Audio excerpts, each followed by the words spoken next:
सच दिखाते हैं। बागली विधानसभा के अंतर्गत ग्राम पंचायत बरछाई के आदिवासी बहुल गांव सालखेतिया में 3 दृष्टिहीन बच्चों की माता आवासहीन होने पर किराए के मकान में रह रही आदिवासी गरीब परिवार से जुड़ी निराश्रित व विधवा अवंताबाई गब्बू मोरे के यहां पहुंचकर उच्च शिक्षा मंत्री दीपक जोशी ने अपनी ओर से गैस सिलेंडर, चूल्हा, कंबल, चादर व खाद्य सामग्री प्रदान की। अवंताबाई की बच्चों में बड़ा बेटा चंदू व छोटी बहन और भाई सोहन नेत्रहीन, वह बोल भी नहीं सकता, मानसिक तनाव से जूझ रहे हैं, जिनके भरण पोषण के लिए उनके पास कोई विशेष साधन नहीं है। पिता का स्वर्गवास होने के बाद से मां मजदूरी करती आ रही है और बच्चों का जीवन यापन कर रही है। वह एक किराए के मकान में रह रही है। निराश्रय निर्धन गरीब परिवार में तीनों बच्चों जन्म से ही दृष्टि बाधित हैं। स्वयं का मकान भी जर्जर व्यवस्था में है। मीडिया की सक्रियता देखते हुए पूर्व विधायक एवं उच्च शिक्षा मंत्री जोशी ने कहा कि जब तक वे जीवित रहेंगे तब तक इस परिवार का ध्यान रखेंगे और गैस सिलेंडर खाली होने पर भरे सिलेंडर की व्यवस्था करते रहेंगे। उन्होंने मौके पर मौजूद बागली नगर के प्रबुद्धजनों व पंचायत क्षेत्र से जुड़े लोगों से भी कहा कि वे इस दृष्टिहीन परिवार का पूरा ध्यान रखें। इस दौरान दीपक जोशी ने विधवा अवंताबाई की टूटी टापरी भी देखी और संबंधित सरपंच सचिव को कहा कि वे शीघ्र ही प्रधानमंत्री आवास के लिए प्रयास करें। उन्होंने मीडिया से कहा कि ऐसे परिवार को अभी तक प्रधानमंत्री आवास नहीं मिलना, ये हमारे शासन प्रशासनिक सिस्टम पर बड़ा सवाल खड़ा करता है।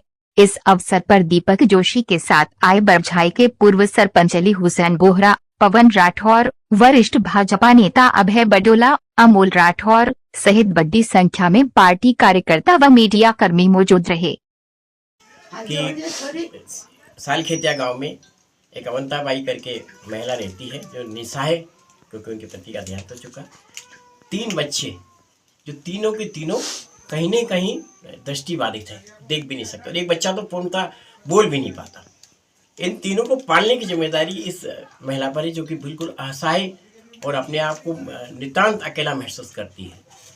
जब मैंने इस चीज़ को देखा, खास करके उसको जो मैंने देखा कि उसके घर जो टूटा फूटा था, वहाँ पर पानी गिर रहा है, चूल्हा जल नहीं रहा, फूंक रही है, बच्चों की 3 बच्चे जो कि उसकी मदद भी नहीं कर सकते, एक तो बच्चा आवाज़ भी नहीं सुन सकता। तो ऐसे दृष्टिकोण में वो असहाय महिला उनकी रोटी की व्यवस्था कर रही। तो रोटी के लिए पूरा समाज कहीं ना कहीं अपने आप को जो जोड़ता है। तो ऐसे दृष्टिकोण में मुझे लगा कि क्या हम इनकी कोई मदद कर सकते हैं क्या, और इस दृष्टिकोण से मैंने सोचा कि हम इनके लिए कम से कम रोटी बनाने के साधन दे दें।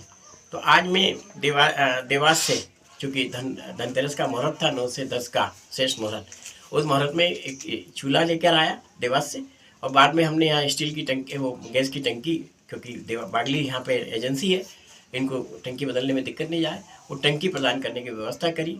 आज चूँकि यहाँ पे कुछ नौजवान जो बागली के हैं, जो पत्रकार साथी हैं, उनको भी लगा कि हमको कुछ ना कुछ मदद करना चाहिए, तो वो भी सब लगाए।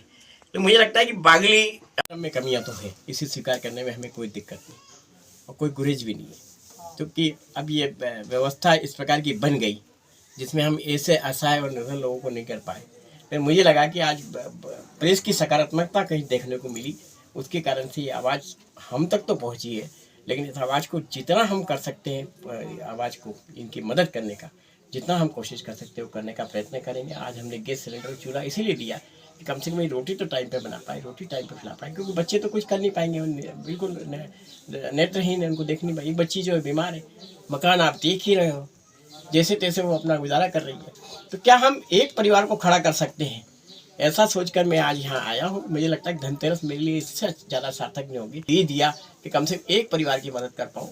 इनकी टंकी जो है वो हमेशा भरने की मैं व्यवस्था करूँगा। तीनों बच्चों की देखरेख की क्या जिम्मेदार व्यवस्था हो सकती है, व्यवस्था करने का प्रयत्न करूँगा। इनको टंकी बदलने में दिक्कत नहीं जाए, वो टंकी प्रदान करने की व्यवस्था करी। आज चूँकि यहाँ पे कुछ नौजवान जो बागली के हैं, जो पत्रकार साथी हैं, उनको भी लगा कि हमको कुछ ना कुछ मदद करना चाहिए, तो वो भी सब लगाए। तो मुझे लगता है कि बागली अपने आप में एक अलग पहचान रखने वाला कस्बा रहा है, हमारा अपने अलग पहचान रही है।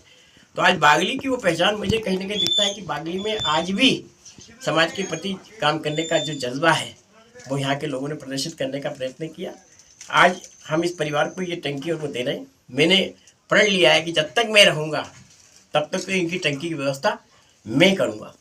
इसके अलावा तीनों बच्चों को पालने पोसने के लिए क्या जिम्मेदारी हो सकती है, किस प्रकार से इनको हम आगे बढ़ने के लिए इस माँ का सहारा बन पाए, क्योंकि हम ये जानते हैं कि इनके पूरे सहारे को तो